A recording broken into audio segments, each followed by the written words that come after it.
Hello and welcome to another edition of Talking Devils. I'm your host, Dave Murphy. I'm here again this week joined by former Manchester United defender and current Wycombe defender, Scott Wootton. Scott, how you doing this week? Yeah, all good. Not too bad, thanks. Yourself? Yeah, not too bad. Not too bad at all. Getting through it after what was a pretty tough 7-8 days of following the greatest club in the world. So let's jump right into it.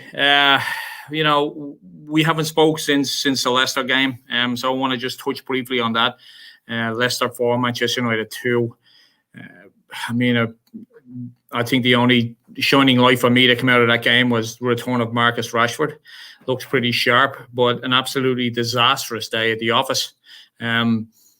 We looked all over the place. We looked like it's the first time I've watched a Manchester United game under Ollie, I'll be honest, and just was baffled about what was happening. There didn't seem to be any direction. There didn't seem to be any type of formation or play. It was like a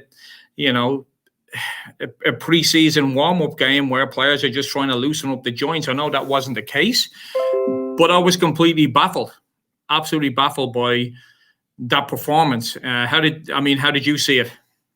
Yeah, I thought the second half you hit the nail on the head. It just couldn't really tell what the players were trying to do. I don't think Maguire should have played. He didn't look right. You could just tell.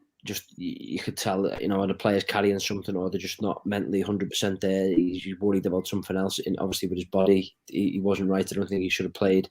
Obviously, he probably got forced to play him because of Varane was also injured. So I don't think that helped. And yeah, just like they didn't know whether they were dropping off, making it difficult. They didn't know whether they were going to go and press Leicester. They got caught in between, which is the worst thing that you can do, because Leicester were just playing through us for fun, and deservedly won the game. I thought Leicester, you obviously have to give credit to them. They're a really good side. I feel Tielemans is a top player. Not sure he meant his goal, man, but he ran the show for me. And yeah, it was a difficult day. And you look at the games that United have lost points in now: Leicester, Southampton, Everton, Aston Villa, I think as well. It's just not good enough for a team that's going to be challenging in the top end of the league, and with the upcoming fixtures in the league as well.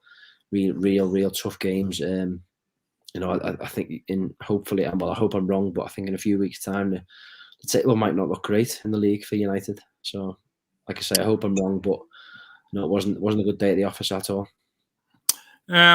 So obviously the media attention on Manchester United is intense at the best of times, and at the worst of times, it's 100 times worse for Manchester United.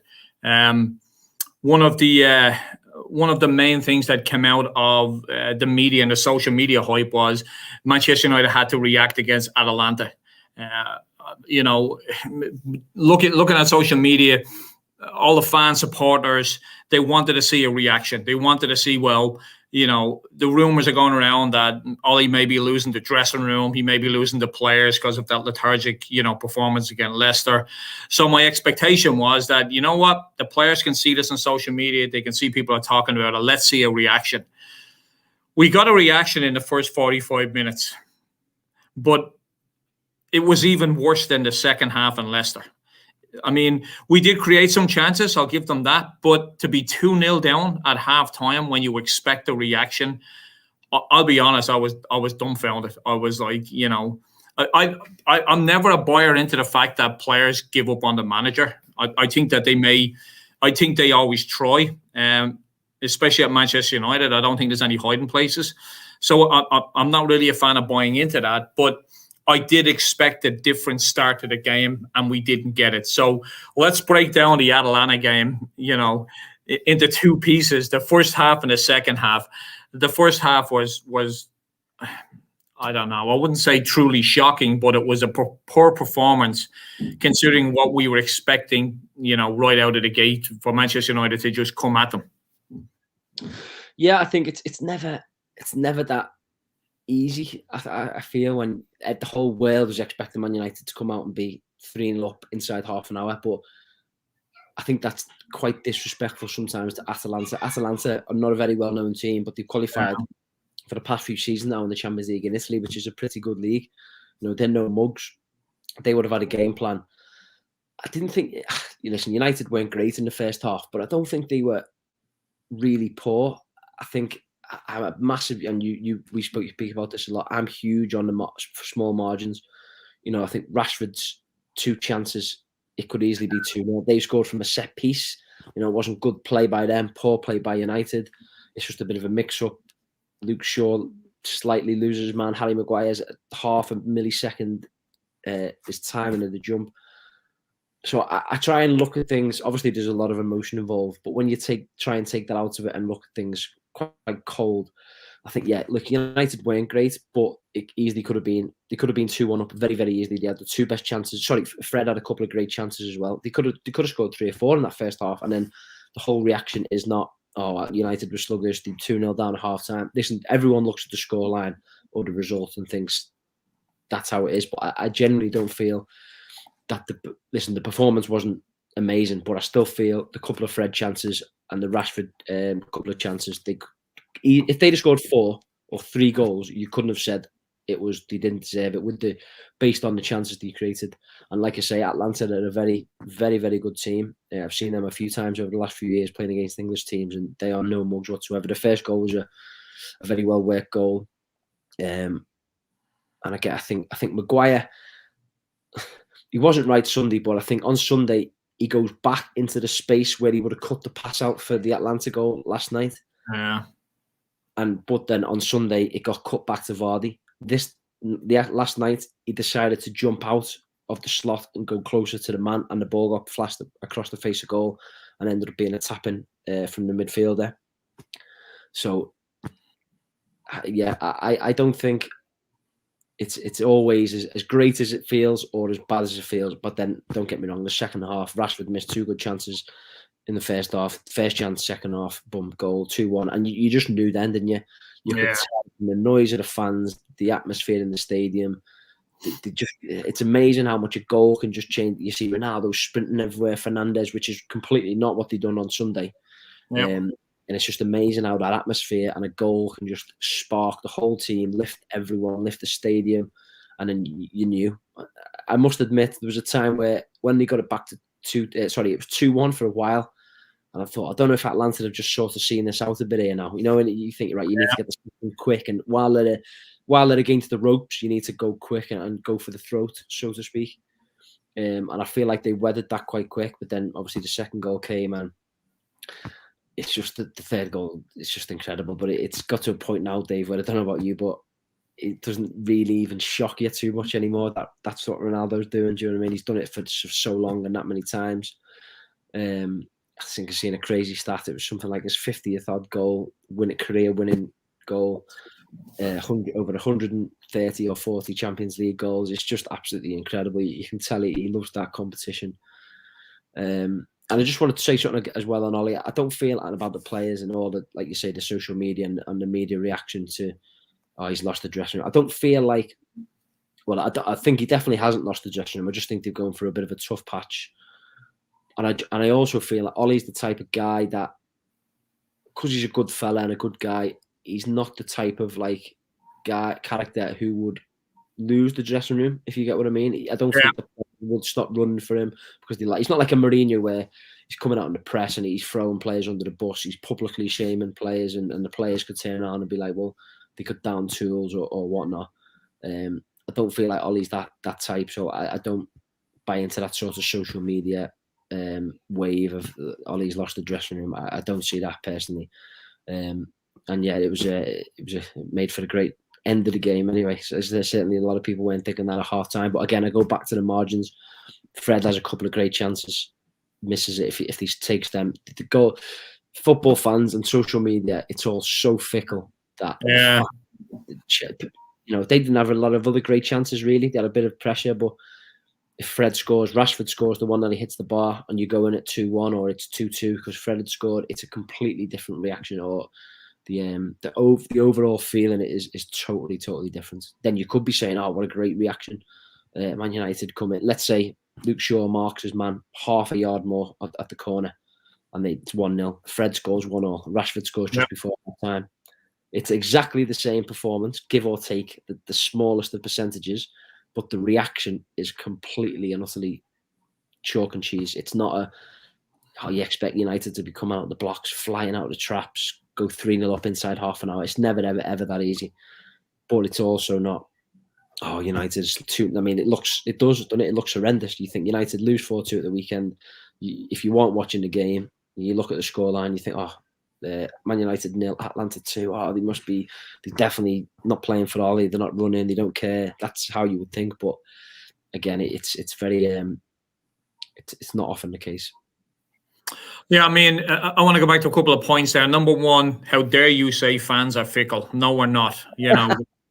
We're 100% one way, but we are. I mean, isn't that the nature of supporting a club? I mean, the first 45 minutes, like, why do I do this to myself? Why do I do this? Why do I spend so much time and energy?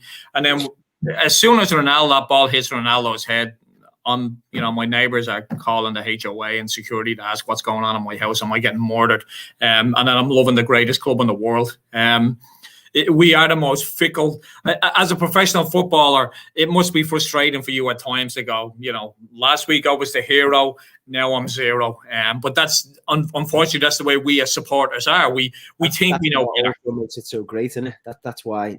It is. I'm plain sailing, and there was no emotion, and no one cared, and it was all very sort of level playing field. It wouldn't be the most popular sport in the world, because that's what makes it, like you say, so great. You can be so down in the dumps, and then literally less than an hour later, like you say, you could be jumping around your living room.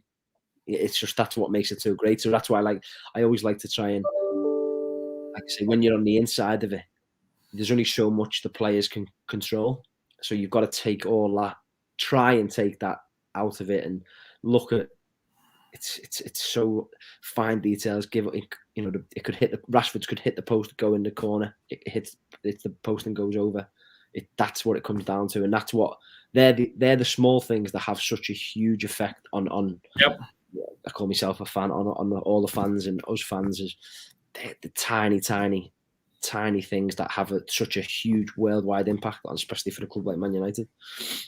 And you think we would have learned by now? I mean, managers and professional footballers like yourself always talk about the fine margins, and that's there's no truer statement. But in the stands, the emotion takes over. There's a lot of other things. Footballers look at the game completely different than supporters do, and you are right. Fine margins. I mean, I go back to you go back to the new camp in '99. You know what, Dave? I was just thinking that myself. I was just about to say, I was thinking that in my head, yeah. Is when Bayern were absolutely battering us, and then they hit the crossbar, they hit everything, except the back of the net, and they're plain sailing, and 2 minutes into extra time they've actually lost, and we've won the treble. That's the fine margins, and we only think about that later on when it's brought back up. But during a game, the Harry Maguire thing, like you said, if he was half a second earlier, he would have got to that ball. It's those fine margins. I do want to talk a little bit about Marcus Rashford as well. Is that I heavily criticised Marcus Rashford last season for his form and his just basic lack of giving anything to the team. I think I have a valid point in that. If he had an injury, playing with an injury that's affecting your performance that way, you've got to blame both the manager and the player and the medical staff for allowing him to do that. What do you think of Marcus Rashford's form at the moment? He's had to come back in. He's got 2 goals. He looks to be really, really on top of things. His goal yesterday was just so clinical. It was, it was like the old Marcus Rashford. And we say the old Marcus Rashford. He's still fairly young. He's come back into the team. For me, I think his best position is out on the left. Would you start him if his dead leg has recovered? Would you start him against Liverpool at the weekend? Yeah, I think he has to. I think 2-2. He came off last night as well, so he won't be overly tired. He scored 2 goals in 2 games. And I take your point as well with the injury. That's probably a situation where it's not stopping him from playing. He can go out there and play, but also he knows that he's carrying something, so mentally he's not quite been right for a year. And listen, I mean, I only found this out just as when he got the surgery in the summer. He said he'd been playing with it for 11 months, so that's difficult to do, really. But it was probably an injury where it's his shoulder, so it's not his ankle or knee or somewhere on his leg that he can probably just about get away with it. But your shoulder, you run, every movement comes from your shoulder when you run with your arm. So he might have lacked, again, half a yard of sharpness, that real power when he sprints, possibly. And now, I agree. It's the last 2 games he's played, he's looked really, really sharp. He looked powerful. He took his 2 goals fantastically well, even though he missed a couple of chances in the first half last night. He's still getting into the positions to miss. So I think Ollie would probably be. I'd be very, very surprised if he doesn't start on the left hand side on Sunday. To jump back to last night's game, the man of the moment, Ronaldo. I was going to say Fred, but I'll stick with Ronaldo. And this is how fickle we are. If Fred scored the winner on Sunday, I'd start a petition to get a statue for him outside Old Trafford. That's how I would flip with Fred. That said, I think he played very well last night. But let's jump on to Ronaldo. We've heard all the waffle from opposition former players, Jamie Carragher, Paul Merson, all these guys saying that Ronaldo's past, he's not that player. If you look on social media, I don't tend to react to the game on social media because I try to take the emotion out of it, because 1 minute you make yourself look like an ass, like most of the people do on social media during a game. But a lot of people are saying, when the substitutes were coming out, why wasn't Ronaldo taken off? Why wasn't Ronaldo taken off? Have people not learned a lesson of why you leave a player like Ronaldo on the pitch? He did it for Portugal against my country, Ireland, last month, 2 goals. He did it earlier in the season, and then he's done it again last night.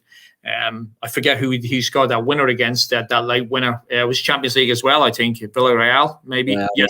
Yeah. And then last night, if you whip a ball in like that and Ronaldo's in the box, 9 times out of 10, there's really only one outcome, and it's a goal. But what a goal. I mean, he placed it where the goalkeeper was never going to get it. Ronaldo's too old. Ronaldo doesn't run around. Ronaldo doesn't chase back. Ronaldo doesn't do this. But what Ronaldo does is he pops up with the winner more times than not, as you said earlier on. It's in the high 50s of winners he's got. He's 137 goals in the Champions League. Anything else to add about Ronaldo and what he's given Manchester United this season? No, he's just his goal scoring record is just, the numbers to games is just absolutely incredible, isn't it? And I think, listen, we all watch the games, we all see he's not anywhere near the same type of player he was. He was not stood on the left wing, sprinting past players through trickery and power and pace. But you just get the feeling that, especially in them champion, that atmosphere, that cauldron, he thrives and he loves nothing more than being the main man. I'll be the one who scores the big goals. That's why he'll go down as one of the greatest players ever, probably the best goal scorer ever. His goals to games is scary, really. And yeah, I can see why people get frustrated when they watch him play, because he might not bring a lot, but goals win you games, and they're the most important thing in football. And is that there's not anyone better than him for that. I can see again why people could throw criticism. He doesn't do this for the team. He doesn't sprint, but he's never ever really done that. Even when he's not brought into the team to do that, right? Yeah, well, yeah, you don't sign Cristiano Ronaldo to be pressing defenders. I think you know exactly, especially the people, they would have watched all his video clips at Juventus. Obviously, we all know his records and stuff, but they would have seen all how he plays in games in the last few years at Juventus. They know, he's not going to change at 36. They know exactly what he's going to bring, and what a start he's made in terms of his goal return. So you hit on something there, which, watching the game last night, it came into my head as well. It was that, Ronaldo loves nothing more than a last-minute winner. Nothing to bring all the focus on him. At the end of the game, he's on his knees. It's like as if we won the Champions League. I'm like, relax, And this thought popped into my head, and I'm going to ask you the question. Do you think Ronaldo would rather score a hat-trick or a last-minute winner?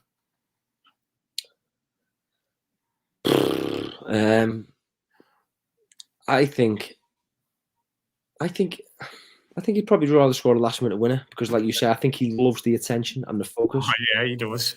I do. I think. I mean, he's got enough hat tricks as well, hasn't he? He's got like ridiculous amount of hat tricks. But I just think he loves being the main man, and he has done for Portugal over the years. He's done it for United, Real Madrid, Juventus. You see his celebration. He's always pointing at himself, as if to say, like, you know what, basically, I am the main man. So I think he would. Well, he does love that, doesn't he? You know, you can tell, like you say, he's on his knees again. It's all about him and that bravado and that razzmatazz of him being the main man, and rightly so, because he deserves it. Because he often, more often than not, he does come up with the goods. And you know, I want to. 15 years now. That's the big thing for me. He's done it. I mean, it's just phenomenal. The longevity and the consistency he's done that is just absolutely unbelievable. I mean, you know, I want to make it clear that, you know, and I'm sure you know, a lot of people think this way, but there is a lot of people that think the opposite way. You know, there's one thing about having an ego, and then there's one thing about being an asshole with an ego. I don't believe Ronaldo was the latter. I think he's the former. I think that he loves the game so much. He loves Manchester United so much. He loves just scoring goals so much that it brings him so much joy. It's not a, you know, it's not a look at me type of thing in a bad way. It's that, you know, I'm the main man. I know it's the same way in that Messi is, but Messi's a little bit more, you know, laid back in that effect. But, you know, we're just so lucky to be living in a time and a football period where we have two of the greatest players ever to play football, you know, with Messi and Ronaldo. And we're lucky enough to have Ronaldo for the next 2 years. And I will guarantee we're going to have more nights like last night where Ronaldo doesn't do a hell of a lot. And then pops up with the goods at the last minute. I mean, when you talk about players that were deemed lazy, we look at Berbatov as well. But my God, that guy could play. I mean, he could score some phenomenal goals. I don't think he ever went past the halfway line, you know, ever, you know, in the opposite direction. But we talk about him as, you know, as being one of the greatest that we've had, you know, in regard to such a short period, such a short career at Manchester United. He had such a huge effect. And we even look back now and realize just how good he was. You know, he was phenomenal. Ronaldo, obviously in a different level, but is being talked about similar in regard to he doesn't add much to the team. And you're thinking, what do you mean there's not? He scores goals, and that's all this is all about. You know, it's about scoring goals. And last night he proved once again, you as a defender, I mean, you know what you're going to get. You said that they would have watched the videos and all. The two centre halves for Atalanta last night must have been thinking, you know, I can't switch off for a split second. And they did. And he scored. I mean, that must be frustrating. I mean, how is it like what goes through your mind having to try and mark a player for 90 minutes to be on top of your game for that full 90 minutes? A player of his stature, like. I think I might have said this before on the show. It's just concentration, and for exactly what you just said, for 90 minutes, if he doesn't score that goal, they'd probably come off the pitch thinking we've done a great job here tonight. Yeah. I think one of the centre back who went off injured at half time made a great sliding tackle on Rashford. I thought they were doing really well, to be fair, the back three at Atlanta, but they made a couple of substitutions. I think I heard the commentator say at one point there was only one defender who started the game in the back three. They put a midfielder in the back three, so it might not have been natural to them. But playing against Ronaldo, I think now, I mean, back when he was first at United, and if you were playing against him then, he would have just, I think, non-stop, 90 minutes, terrorised you, running in behind, dribbling, scoring goals, everything. Whereas now, I feel like you might be for, well, like what I've just said, 90 minutes thinking, I'm doing okay, I'm doing well. Ronaldo hasn't done anything, I'm keeping him quiet. And then all of a sudden, he peels off the back, a little bit of movement, a double movement. He might make a run to bring you somewhere, and then he might peel the other way, and he gets a yard of space, and it's in the back of your net. And that's why he's such a top player. He'll be all night. He would have been thinking, I'm going to score. And a defender, you have to always think that the glass is, the glass is half empty, not half full. So, and that's just how you have to. I mean, it's so hard. I mean, it's stoppage time as well. You're tired mentally. You've been concentrated. That's another thing. Playing against someone like him, I don't care what anyone says. They would have been concentrating a lot more playing against Cristiano Ronaldo than the average player who they play against week in, week out. And that takes a big toll on you mentally, your concentration, you physically. You'll be tired come to the end of the game. which affects your concentration. And he only needs a yard, as we've seen so many times. I actually watched the game you mentioned before, Portugal, when he played Ireland, and he actually played really, really poor in the game. But Very then he scored, and it's all about him again, and that's what he loves. So I think for us, hopefully we can do that again on Sunday. I don't think anyone would be complaining if he doesn't have a kick until on Sunday. I was watching the Ireland game here at home, and I had a lot of friends back home from Ireland, Liverpool supporters. As you remember, we just signed Ronaldo at that stage, and you know, I'm obviously hugely conflicted, but you know, your country's your country at the end of the day. So I was getting a lot of DMs, and you know, I can't wait to see Ronaldo when he comes on. And hey, is Ronaldo not in Portugal tonight? You know, all these gags and jokes, and then he pops up with those 2 goals, and I really can't say anything. You know, I can't go back and go, yeah, he scored because he scored against our own country. But you hit the nail on the head. He did absolutely nothing in that game. Scores 2 goals, and everything's about him.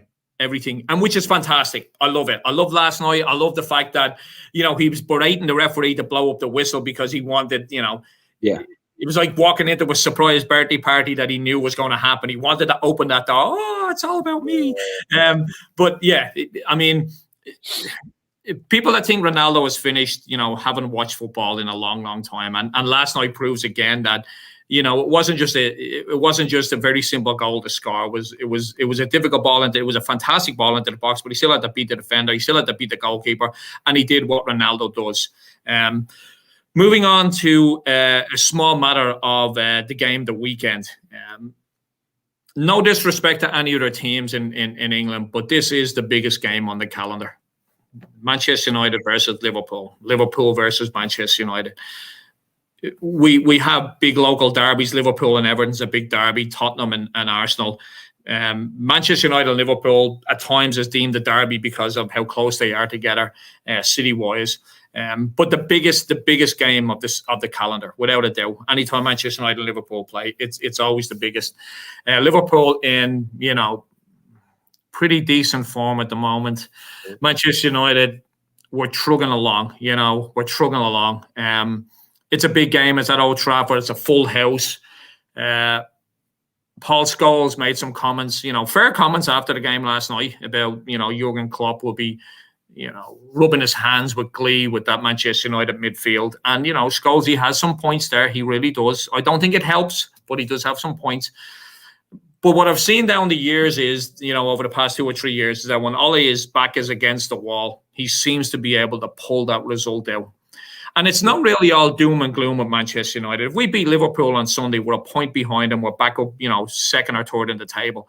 It's really, it shouldn't blow my mind after supporting United for over 30 years, how our level of you know, where we are in the league and how we're playing is held to a higher esteem than any other club in the land. But that's just part of the fact of following Manchester United. Massive game this weekend. Salah, probably the form player on the planet at the moment, but we have Ronaldo.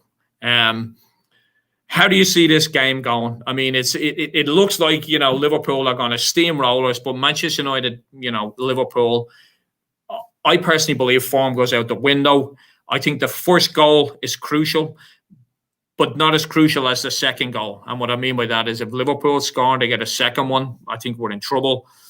If Manchester United score, I think it comes down to who gets the next one will take that game. And if Liverpool get it, you know, they're a fantastic team going forward, as much as I hate to say it. Manchester United have a fantastic, you know, attacking options. Defensively, we were very shaky. You know, Harry Maguire was pretty shaky last night, although he did get a goal. It was actually a well-taken goal. No disrespect to the centre-half union, but it was a well-taken goal on, you know, pretty much on the spin. But how do you see the game going this weekend? You know, like I said, the biggest game in England, in Britain. Yeah, by far. I think it's much bigger than, like you say, Liverpool, Everton, Man United, Man City. I think the history and the rivalry goes back decades and decades.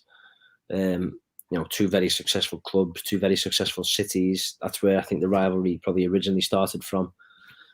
And in terms of the game, I mean, yeah, automatically you think it'll be tough for United due to the form that they're both in the league. Liverpool are flying at the moment. I agree with what you said about Mo Salah. I think he's probably the informed player on the whole planet at the moment. Liverpool have got Van Dijk back. Matip seems to be playing really well for them. But there's something about Old Trafford that they always seem to struggle. I remember, I think the year Liverpool won the league, it was a similar situation where United were really struggling. Liverpool were flying, scoring goals past everyone. And I think they drew the game 1-1, and they didn't play well at all on the day, Liverpool. So I think there's a mental block with them there. And I think the bounce from the Atalanta game will give United a huge boost. It'll raise the confidence. It'll give them belief. I think the comments on midfield, I think, are pretty clear and obvious. You know, Fred, McTominay in comparison to, and Bruno Fernandes in comparison to the midfielders Liverpool have is a mismatch. I think we've covered that a lot already in terms of midfield and the issues United have got there. But yeah, form goes out the window. You never know. We've got Ronaldo, Sancho, Rashford, Greenwood, Martial, Bruno, Jesse Lingard, Cavani. Sorry, not even. Yeah, he made a difference last night as well when he came on. By the way, yeah, I think he's a fantastic player. I wish he was a few years younger. So yeah, I think it's up in the air. It's who takes the chances. I've never really heard that before, what you said about the goals, but I think it's a fantastic point. The second goal will be absolutely huge. If there is, it'll be a 0-0 draw. Now listen to us watch. Yeah.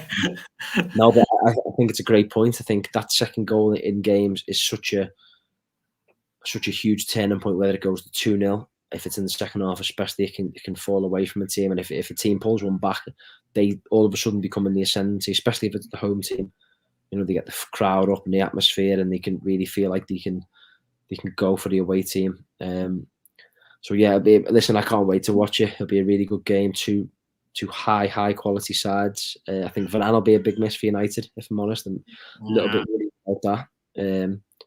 I'm sure he'll be relishing that game. But like you said, United have got Ronaldo, who you get the feeling that this is his type of game that he'll really want to, stamp his mark on. 100%. I'm sure as soon as he came back to Manchester United, he was ticking down the matches that he wanted to perform. I know I'm not going to say that he doesn't perform in every game, but I'm sure there's those special games. It's like, United at home to Liverpool, United away to Liverpool. Nothing better than scoring a winner. In the Cup end, that's John O'Shea against Liverpool in the last few minutes.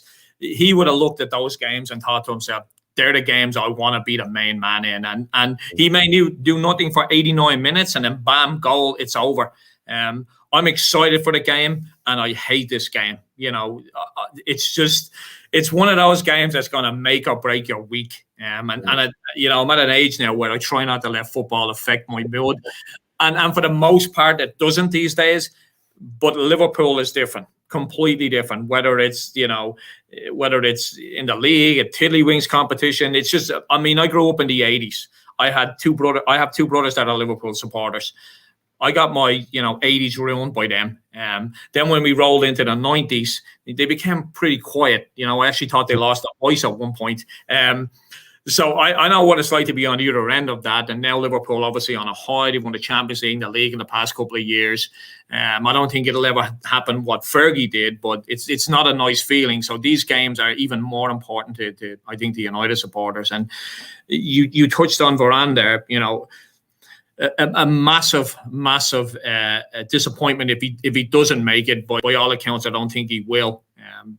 How do you think that will affect Ole's way of thinking in coping with Salah and Mane and players of that level? So, well, I think it might force him to play Fred and McTominay again, which is not very popular with the fans. But I think you've seen it last night. He would have seen that as a huge game, must-win game last night.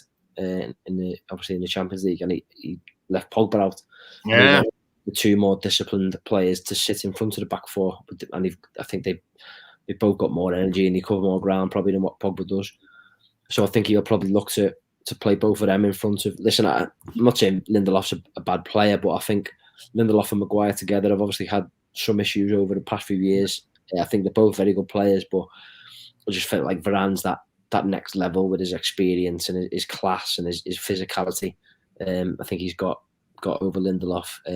Like I say, Lindelof's got good experience now. He's played for United for a good few years, played in these games before. But I just feel that Ollie might want to look at protecting the back four with the form Liverpool are in as well. I mean, as much as it, like you say, I hate to say, they're in scintillating form at the minute, scoring loads of goals, keeping clean sheets. So listen, it's going to be a really tough game. There's no doubt about that. But being at Old Trafford, the energy of the crowd last night, hopefully they can carry that on to Sunday. I'm sure they will. Would it be a later kickoff? I'm sure they'll all be well fueled up from the day and get right behind the team, make it as hostile as they can for Liverpool. You made a good point there, and is the fact that they, going into this game in the manner that we won the game last night, they'll get a bounce from that. We couldn't have prepared ourselves any better.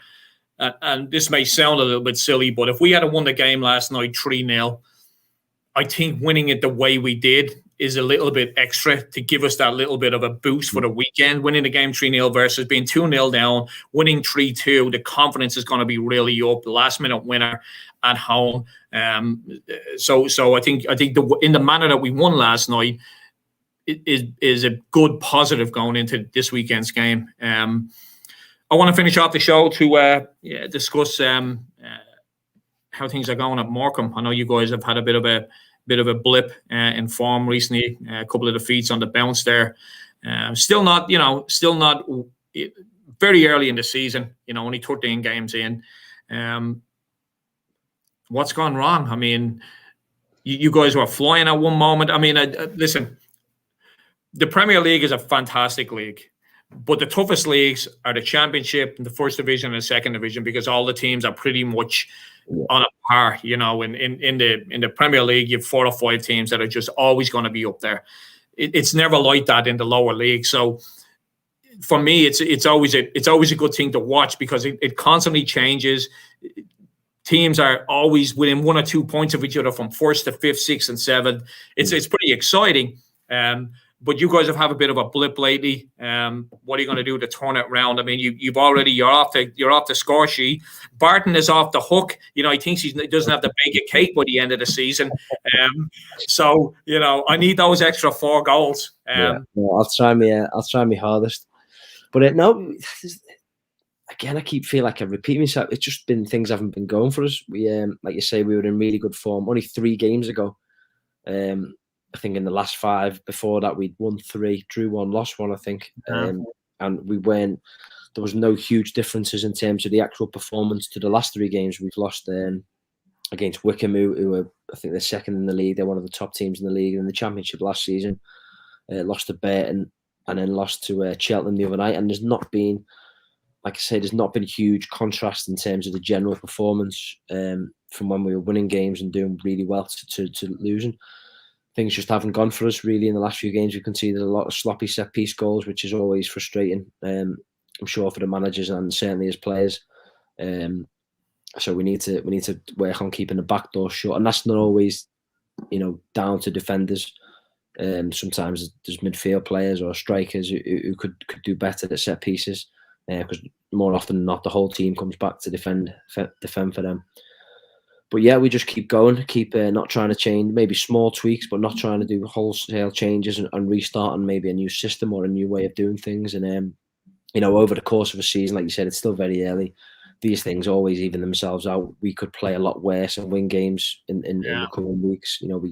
Some games we've actually played really well and drew or lost. So, it's fine margins. Things go for you some weeks, especially in, like you say, in the lower leagues. The gap between the top and the bottom in terms of quality is nowhere near like the goal for the Premier League, let's say, for a Man City to Norwich. So a lot of the time it comes down to who's more clinical. Most games in these leagues, teams will have similar sort of shots, similar shots on target, similar chances. And ultimately on the day it comes down to a goalkeeper making great saves or a striker who's very, very clinical or set pieces. I feel like they're the 3 big things, especially in the lower leagues. I've been watching a lot of your game, a lot of your highlights. Do you have one of the best strikers outside the Premier League at the moment? I mean, he's scoring some humdingers of goals. I mean, some of the goals he's getting is absolutely phenomenal. Wouldn't it look out of place in the Premier League? Yeah, absolutely. I think his goal, he's won Player of the Month 2 months on the bounce. He won Goal of the Month for his goal in Wimbledon, which was an unbelievable goal. Even to take that goal on was an incredible break from Cole. And yeah, I mean, he's certainly. I think I seen a stat there was a couple of weeks ago that he was the most informed striker in Europe ahead of Robert Lewandowski, which was some accolade to have for the time. But yeah, listen, he's doing great. We need to give him more chances as a team because we're confident that when he gets chances, he'll take them.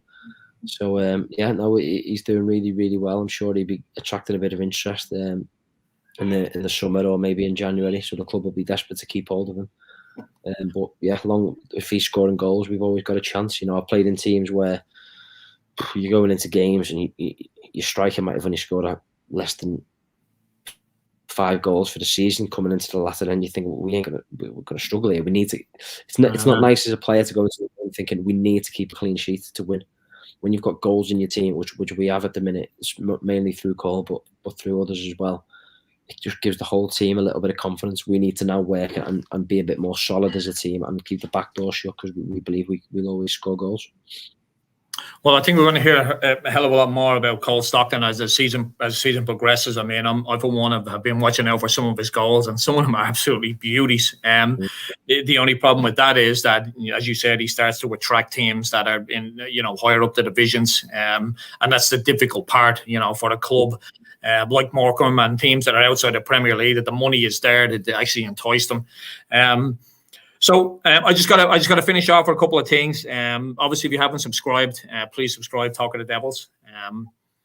We also I want to just pitch out the show for tomorrow. Keane is back on with Phil Marshall and Lee Lawrence, 2 former Manchester United players. That's at 7 p.m. UK time. So if you can tune into that, it's always a good show. It always gets a little bit lively. Me and Scott are a lot more, reserved and relaxed. But yeah, jump in, have a look at the guys. We also have something special coming up on Talk of the Devils. A little bit more about that in the next few weeks. Some big announcement. So watch for that. And finally, we will be giving away something on today's show. It's the Manchester United Review book. Which was written there. It's the official book which charts basically the evolution of Manchester United's match day publication, from a simple team sheet to what we see today as a glossy magazine, columns from Sir Matt Busby, Sir Alex Ferguson, and more. So retweet this show, like it, pass some comments, do whatever you want to do to get in on it, and we'll organize that for one lucky winner. Obviously, myself and Scott are excluded from that, but yeah, get in there, retweet, but subscribe. Most importantly, subscribe, and you'll get more content like this. Scott is we're lucky enough to have him on here, and we appreciate his insight. There's a lot of things that us fans think we know, and this is why we like to have people like Scott on to go, yeah, that's not right. From a footballing perspective, this is why, and this is why we like having you on, Scott, because you kind of bring us down to the level that we should be at, and that is to think. Well, I just feel like I like to give the insight of. And it's so hard to understand because it's all about, that's what makes it so great, is the emotion. But then when you're a player, or let's say the United players, they'll be in a team meeting today or tomorrow. And I don't know what their routine is, but we analyse the games. And even in the dressing room, at times there's heated emotion. There could be arguments. There's people pointing the finger at each other. But always when you review the game and you analyse the game, and it's cold, there's no emotion, there's no noise, you're just watching the video screen with no commentary, no crowd noise, and you see the decisions that people make. It's never, very, very rarely you'll have people where he's not trying hard or he's made a really bad mistake. But 9 times out of 10, it's just like half a yard here or a small detail, like a 1 second quicker decision prevents this or helps that. And that's, like I say, 9 times out of 10, that's what it comes down to. But then the implications of those tiny, tiny details are huge, and they cause obviously the results, people's jobs, the happiness of the fans. So that's why I always try and, like I say, unite. I was the same. My mates are on a WhatsApp group chat saying, all watching the match, Ronaldo's got to come off. Rashford's creating chances. Ronaldo hasn't done anything. And then he scores, and then all people are giving it back, and it's there's so much emotion and involved with the fans. And listen, like I say, I'd be a fan of United now as well, so I understand that. But when you I also know what goes on, like you say, on the inside. So I just feel it's important for everyone to put into perspective or try and understand why the things happen. Do you know what I mean? Yeah, and it is those fine margin, and it's easy to, you are right. We are emotionally attached to it 100%. As a player, you are emotionally attached to it, but at the end of the day, you look at it differently. It is your job, it's your livelihood. You have to look at it differently. You have to look at it from a different angle, and that's great insight there, where you're saying that the day after the game, or the day after the game, the team sits down and everything is taken out of it, the noise, the sound, the media, everything, and it's just, here's the video, here's what happened. And 9 times out of 10, everyone in that room will agree that, well, there was nothing you really could have did about that, because it's that one split second that, I didn't take that step forward. And we see it all the time with centre forwards when a ball's whipped across the box and you think, why didn't you run into the box? Why didn't you do this? Why didn't you do that? There's always something else that contributes to that before that happens.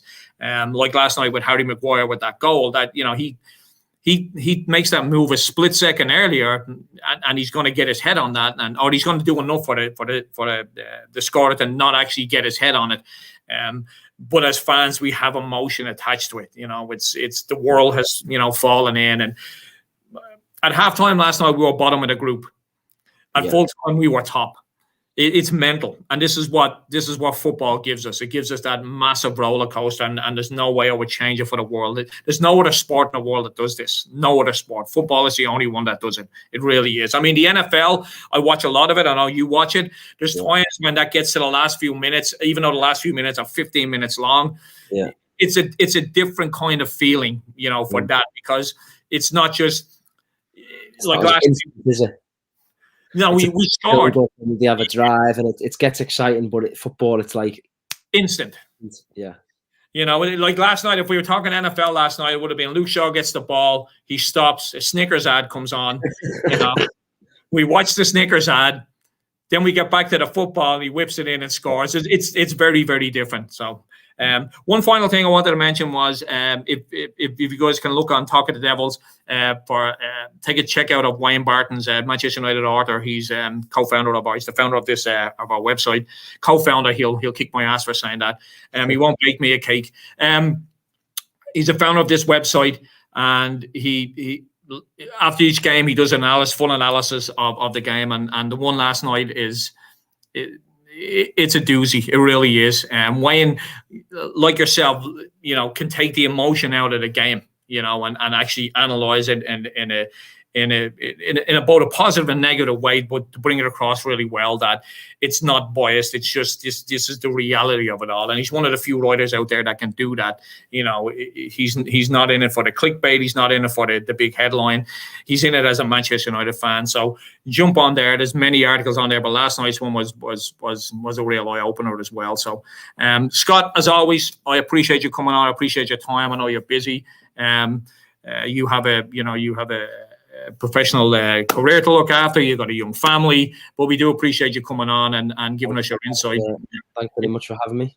It's always well. So I made a deal at the start of the season. I've got a few Liverpool fans down south in San Bernardino, which is just outside Los Angeles. So I said, hey, at the start of the season, I'm going to come down. We're going to watch the Liverpool game, and we'll have a bit of fun. And because when you're in a WhatsApp chat room, the banter is different than actually being right there. So, so for this past week, I've been like, how can I get out of this one? How can I get sick before then? But I'm on the hook to bring down. They've never had like an Irish and UK breakfast is kind of similar, black and white pudding and sausage and bacon, and they don't do that over here. So I went into San Francisco and I purchased all that, and I'm on the hook for dinner or for breakfast, because the game's at 8:00, 8:30.